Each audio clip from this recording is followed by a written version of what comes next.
Bismillahirrahmanirrahim. Assalamualaikum warahmatullahi wabarakatuh.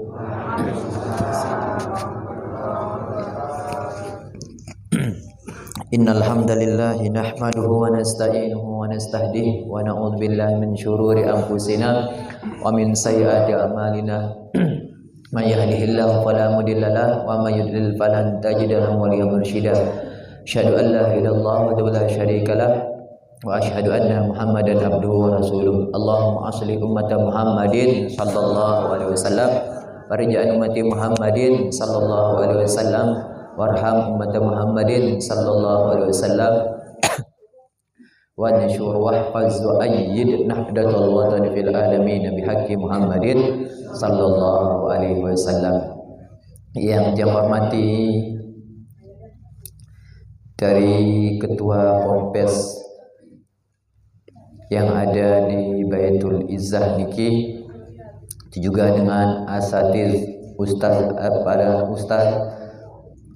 ustazah, para pengasuh, dewan guru, bapak ibu sekalian, kaum muslimin muslimat yang sempat hadir di waktu yang sangat berkah niki. Pertama-tama yang mengajak kepada pelunggu sekalian untuk kita selalu bersyukur kepada Allah Subhanahu wa taala. Dengan bersyukur insyaallah nikmat itu akan selalu ditambah oleh Allah Subhanahu wa taala. Alhamdulillah. Selawat serta salam selalu teriring kepada junjungan alam Nabi besar Muhammad sallallahu alaihi wasallam. Allahumma shalli ala sayyidina Muhammad wa ala ali sayyidina Muhammad.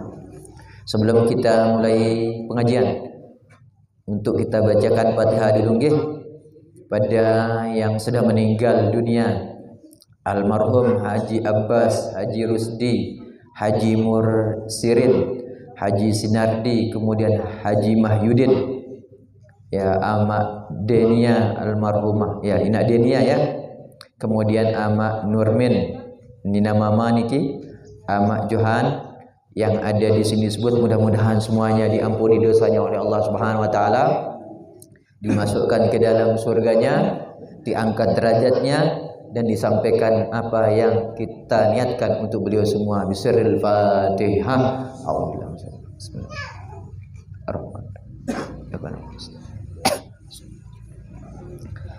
Yang masih hidup atas nama Haji Lukman, kemudian hamba Allah Inakmar, mudah-mudahan Allah Subhanahu wa taala ijabahkan segala apa yang dihajatkan oleh beliau semua. Sirrul Fatihah.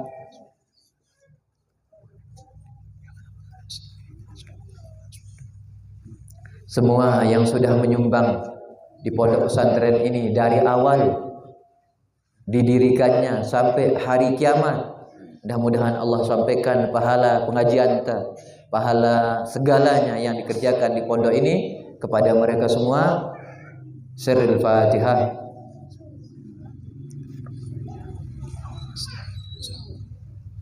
Tentunya kepada kita semua, Bapak Ibu sekalian yang hadir, mudah-mudahan selalu kita diberikan kesehatan oleh Allah Subhanahu wa taala, kesehatan yang berkah untuk taat, diberikan rezeki yang halal. Mudah-mudahan semua kita ini meninggal dunia dalam keadaan husnul khatimah. Sirrul Fatihah. Alhamdulillah.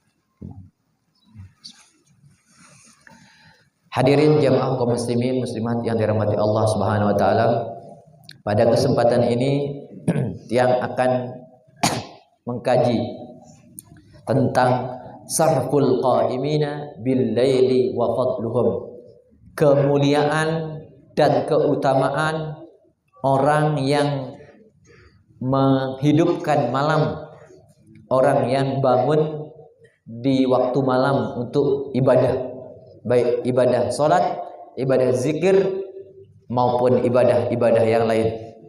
Keutamaan orang berdiri salat di waktu walau rakaataini, walaupun hanya 2 rakaat saja. Sangat utama sekali. Apa sabda Rasulullah sallallahu alaihi wasallam yang diriwayatkan dari Imam Muslim, bahwa Nabi Muhammad sallallahu alaihi wasallam bersabda, afdhalus siyami ba'da Ramadan sahrul Muharram. Sebaik-baiknya, semulia-mulianya puasa setelah Ramadan adalah bulan Muharram. Wa afdhalus sholati ba'dal faridah salatul lail. Yang paling afdol, paling mulia setelah salat fardu adalah salat malam. Salat fardu menjadi mulia pertama. Kenapa? Karena ya wajib.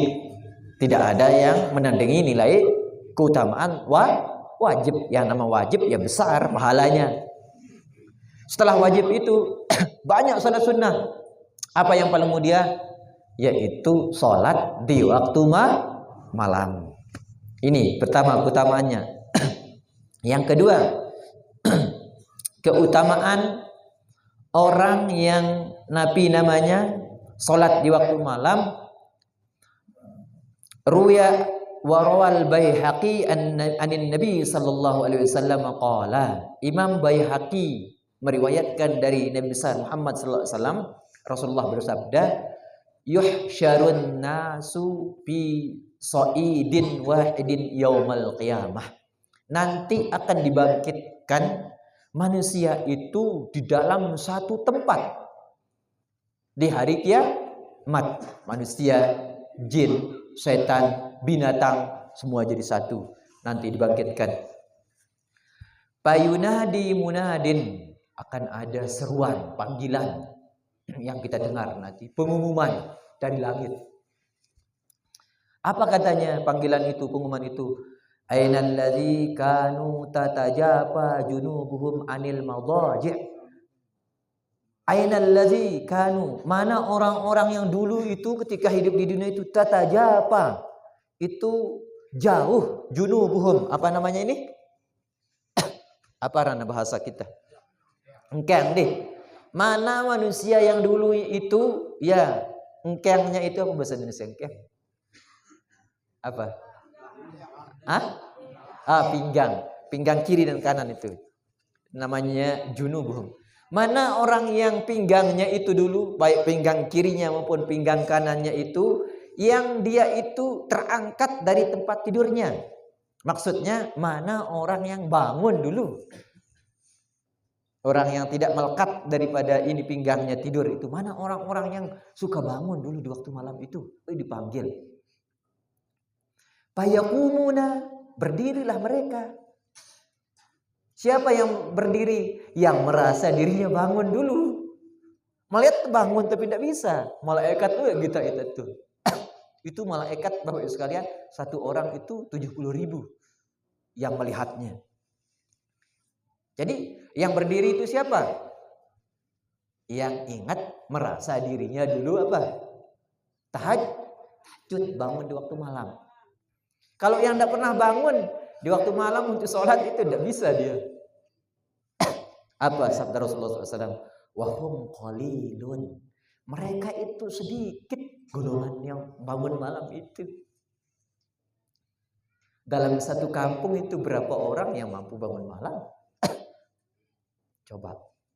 Wahum qalilun. Mereka itu apa kata Rasulullah? Sedikit. Karena sedikitnya itulah menjadi mulia dia. Apa-apa munas kedi mulan yang mahal doang wah. Sebia munas kedi mahal apa? Mudah. Mahal. Kenapa emas itu sedikit? Kenapa emas itu mahal? Karena dia sedih. Apa yang lebih mahal dari emas? Mutiara, berlian. Kenapa berlian itu mahal? Misalkan 1 gram bisa saja berharga terkadang 1 miliar. Kenapa mahal? Karena sedih. Orang yang masuk dalam golongan sedikit, orang hebat itu. Selalu mengatakan, wahum qalil, mereka itu sedikit. Tidak banyak mereka itu. Fayadkhulunal jannata bighairi hisab. mereka itu masuk surga tanpa hisab. Apa kata Allah Subhanahu wa taala? Wahai engkau orang-orang yang bangun di waktu malam itu, tidak ada hisab untuk kamu. Orang menunggu hisab itu 40 tahun. Berapa? 40 tahun. Lamanya hisab satu orang saja, lama sekali.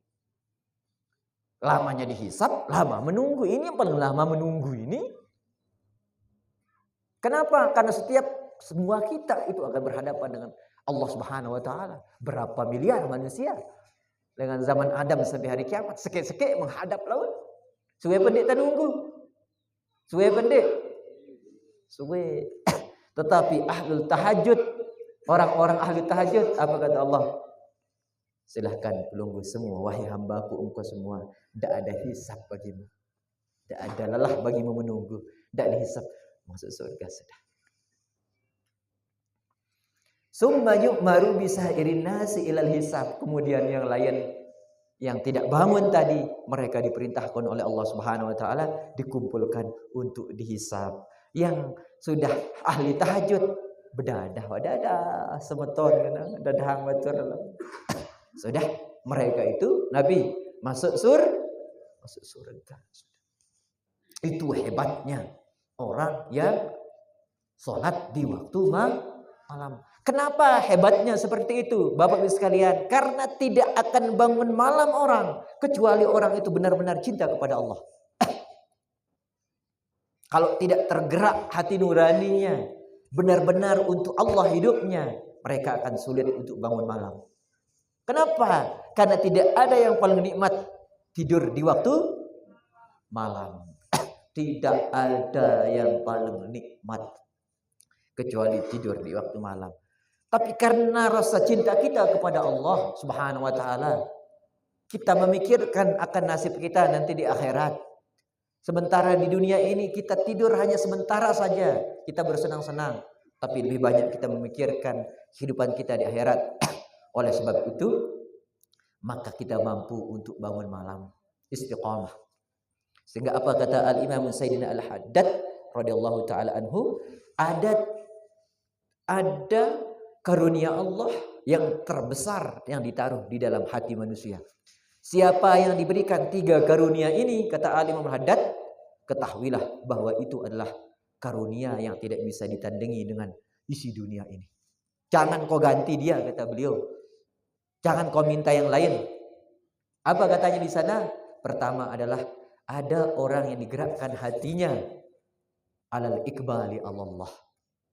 Ada orang yang digerakkan hatinya oleh Allah Subhanahu wa taala untuk manusia itu menghadap kepada Allah.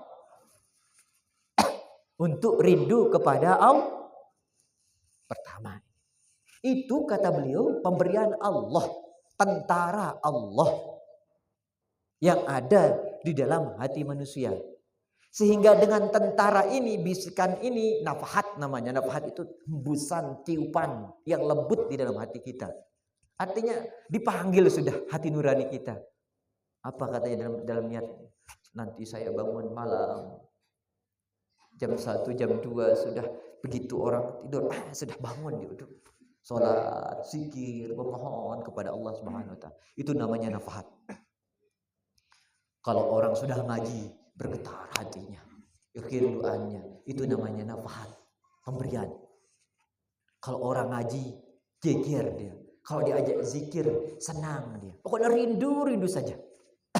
Itu namanya apa namanya? Nafahat, pemberian yang terbesar yang Allah berikan.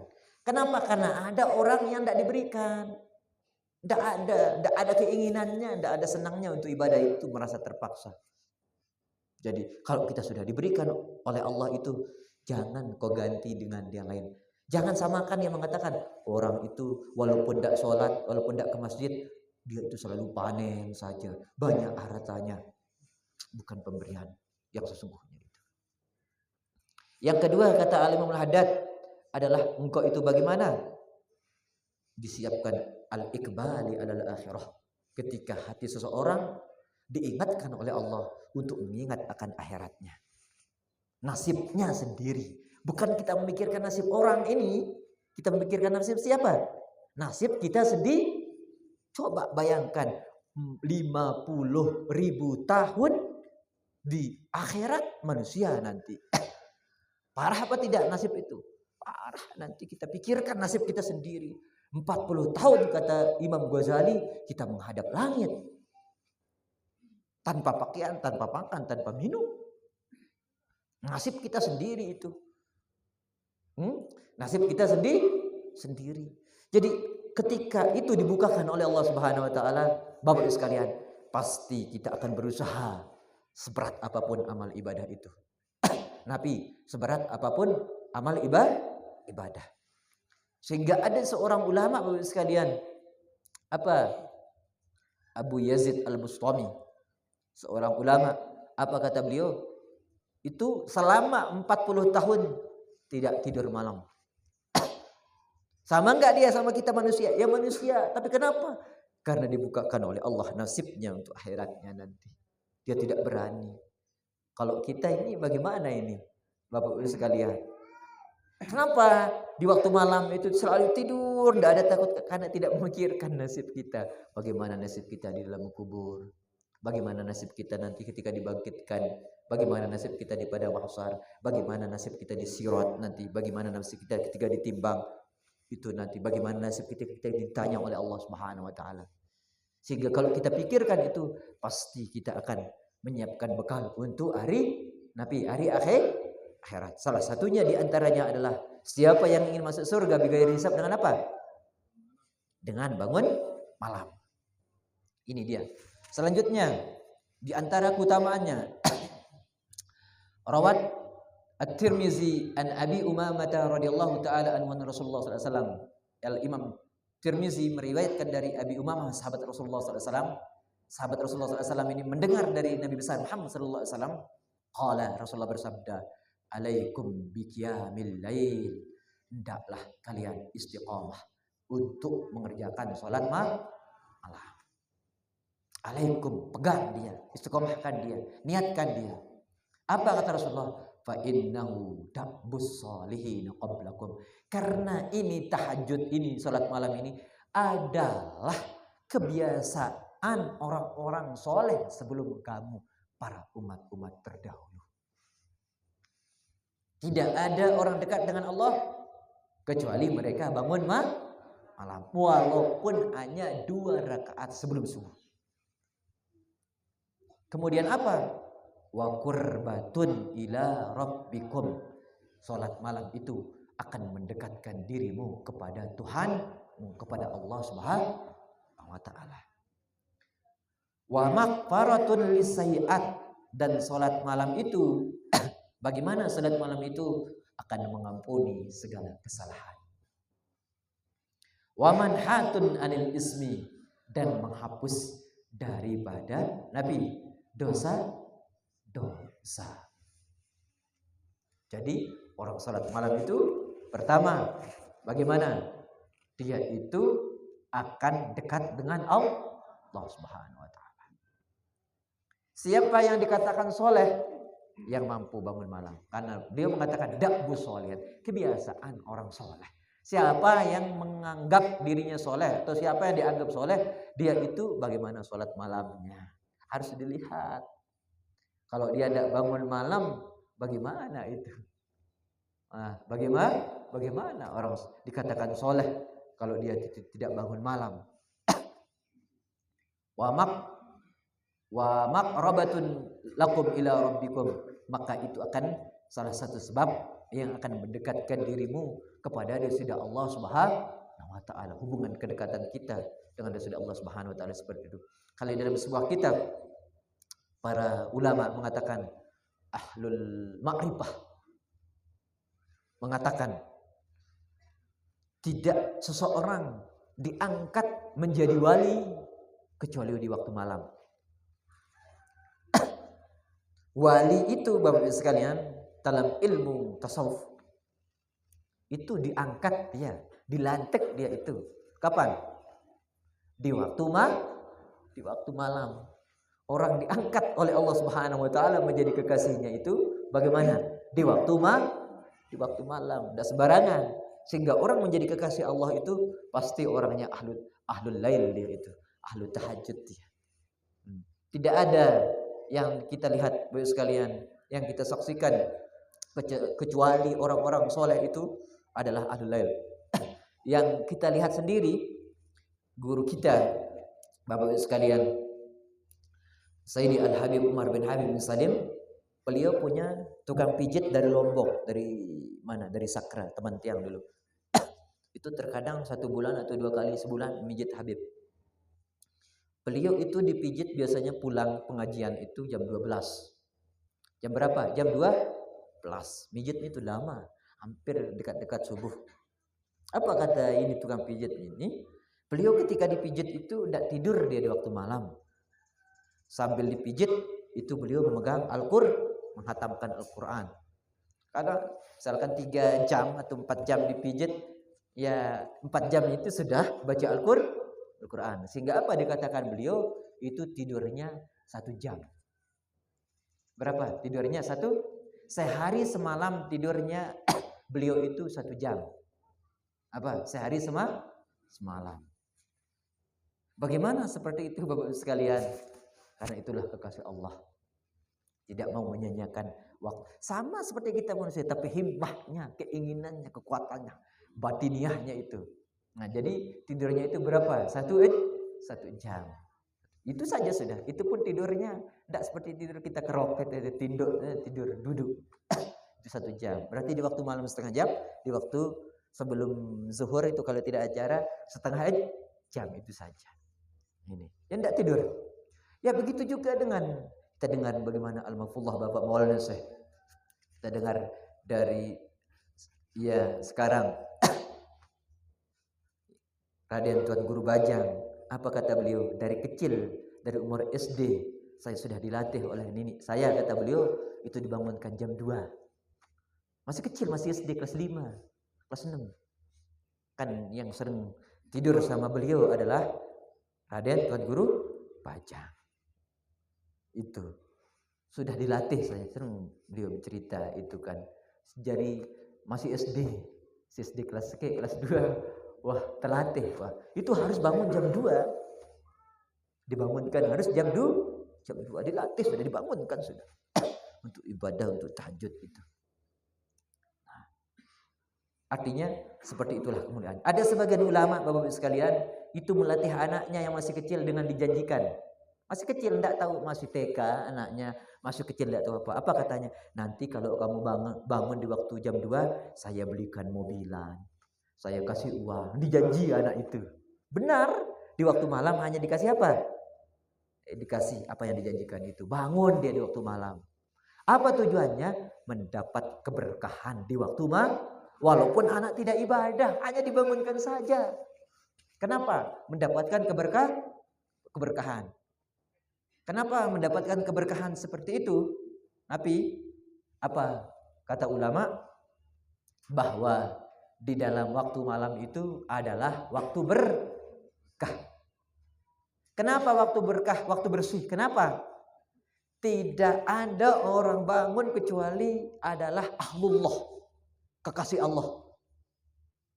Lewat waktu itu. Karena kekasih Allah di waktu itu pasti menegadah hatinya khusyuk berdoa, berzikir kepada Allah. Jadi milu tayak doa ante. Mumbe ya? Milu tayak doa ante. Lagi tak hebat niki. Jadi nek narak dengan bangun hura-hura lewat waktu itu kecuali orang khusus ibadah. Di waktu itu walaupun hanya sekedar bangun-bangun saja, ikut dia naik namanya doa kita. Sehingga apa dalam sebuah riwayat, di dalam malam itu ada, setiap malam sabda Rasulullah SAW, ada suatu waktu rahasia yang Allah tidak berikan tahu kita kapan jamnya. Yang penting setiap malam tidak ada seorang hamba memohon di waktu itu kecuali wajib diijabahkan doanya. Wajib perkara apapun yang kita minta, pelungguh mau apapun. Tetapi di waktu tapi kita tidak tahu apakah jam 1, Apakah jam 2, apakah setengah 3, apakah jam 3, apakah setengah 4, pokoknya sebelum subuh kita tidak tahu. Tapi orang yang istiqomah, insya Allah dia akan dapat waktu itu. Sampai dia tahu pas tahu jam segini, pasti Allah akan kasih dia. Kapan itu? Di waktu malam. Jadi kita tidak repot-repot mengatakan saya harus pergi ke Mekah, saya harus pergi ke Madinah supaya ijabah doa saya dekat Ka'bah. Tidak usah repot-repot, bangun saja di waktu malam. Setiap malam sudah kita disediakan oleh Allah Subhanahu wa taala. Bangun di sana sujud, zikir. Apa yang dikerjakan silahkan di sana. Bangun di waktu malam. Ada Bapak sekalian yang punya teman untuk melatih. Nabi dia melatih itu muridnya, kecil-kecil masih muridnya. Itu dilatih bangunnya itu jam 1. Jam 1 ya mungkin zikir 1 jam. Jam 2 tidur lagi sudah. Nah, itu dilatih bangun malam, setelah bangun sholat 2 rakaat. Kemudian witir. Tidak banyak-banyak 2 rakaat cukup lah. Atau 3 rakaat dengan witirnya 1. Kemudian zikir berdoa mohon ya tidur lagi. Apa salahnya kita bangun hanya Nabi sebentar. Walaupun hanya 2 rakaat itu. Ya, apa yang diberikan oleh Allah Subhanahu wa taala ini alhamdulillah diberikan oleh Allah Subhanahu wa taala ini anak ini terkadang dia langsung diberikan berjumpa dengan Nabi Muhammad sallallahu alaihi wasallam bermimpi dengan orang-orang soleh. Dia itu artinya terkadang segala perkaranya kalau dia ini gurunya pengen punya niat misalkan saya ingin pengen ini baik atau tidak. Nah, ini anak ini langsung nanti di waktu malamnya setelah zikir doa didatangi sudah dikasih tahu. Ini jangan kerjakan, ini kerjakan, ini baik. Artinya hidup itu dibimbing oleh Allah Subhanahu taala karena suka seseorang itu bangun di waktu malam. Sehingga Bapak Ibu sekalian, Nabi bahasan ulama niki, saya tidak mau hidup di dunia ini kecuali hanya karena 2 perkara. Andai bukan 2 perkara ini, saya tidak mau hidup di dunia ini. Aku cinta, aku milih hidup di dunia ini. Hadikan aku mati wah. Ada 2 perkara. Perkara pertama kata beliau, karena mengejar sholat berjamaah. Andai narak salat 5 waktu salat berjamaah, saya sudah tidak mau hidup di dunia ini. Kenapa? Karena begitu besar nikmat Allah yang ada di dalamnya. Di dalam salat berjamaah. Sehingga sampai Al-Imam Abu Hanifah mengatakan wajib salat berjamaah. Mazhab Imam Abu Hanifah. Kenapa beliau mengatakan wajib? Karena Rasulullah tidak pernah meninggalkan. Berarti muntabid mazhab Imam Abu Hanifah membeda. Dosa untuk surat mesa-mesa. Lagu alhamdulillah untuk narak perbedaan pendapat ulama. Arak menasun sunnah mana wajib berat. Tetapi Bapak sekalian kita kita usahakan supaya jangan ketinggalan. Andai tidak ada salat berjamaah katanya saya tidak mau. Yang kedua, kenapa saya mau hidup di dunia ini? Karena ada salat malam. Andai tidak ada ibadah di waktu malam, saya tidak pengen hidup dunia ini. Saya tidak pengen harta dunia ini. Tidak ada nikmat. Kenapa? Karena kenikmatan yang Allah berikan kepada saya ketika saya bangun malam. Siapa yang bangun malam, berarti dia membangun kebahagiaan di dalam hidupnya. Muntahurus ke kelam menyandarak susah. Tahu lah. Ya keda ibu-ibu istiqomah, dia tolak siapa yang bangun di waktu malam membangun keindahan di dalam hidupnya. Segala persoalan diberikan ketenangan oleh Allah. Muntahurus waktu malam.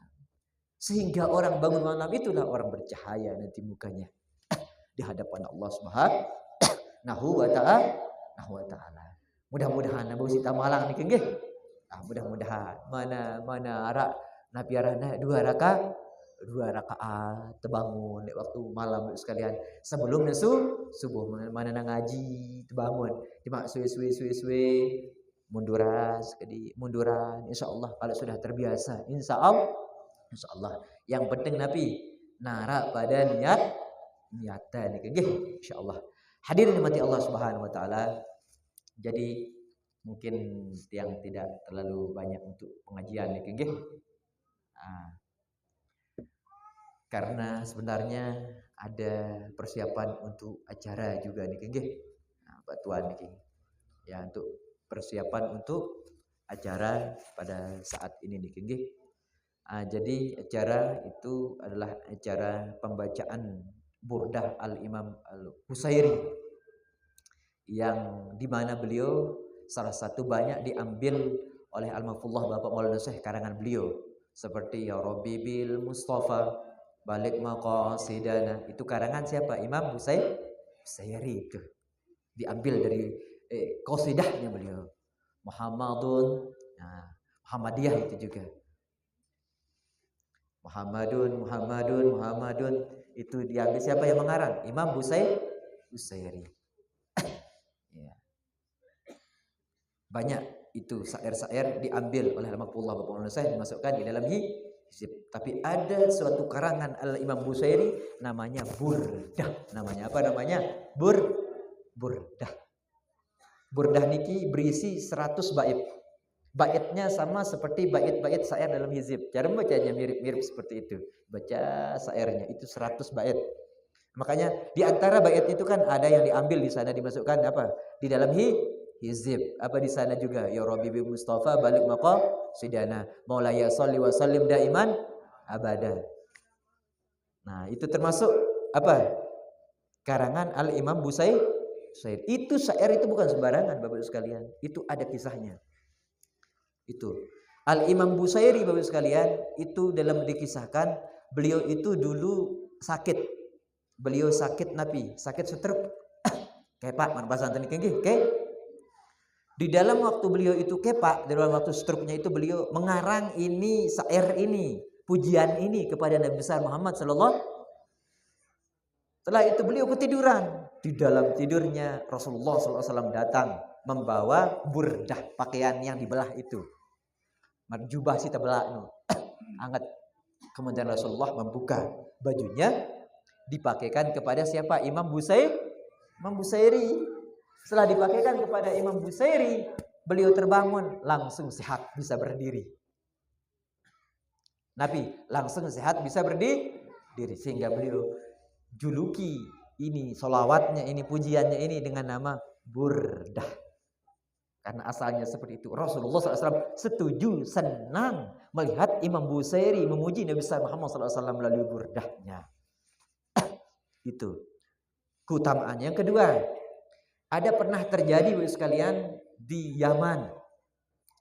Ada binatang buas turun ke kampung orang. Ngorayang. Menedait dengan terakam menedang. Macam singa apa turun gunung. Itu orang bubuk pada saat itu. Belum lagi katanya ditambah dulu ada masa teror apa bahasa kita? PKI. PKI kan tadi? PKI. Di masa itu ribut dek nambah dengan ngaji nih bang. Kemudian oleh ulama pada waktu itu diperintahkan untuk membaca burdah itu. Sehingga apa? Aman. Siapa yang membaca burdah itu? Bukan rumahnya saja yang aman, kampungnya yang aman. Keutamaan daripada burdah. Yang ketiga, siapa mengamalkannya akan diijabahkan cepat doanya oleh Allah Subhanahu wa taala.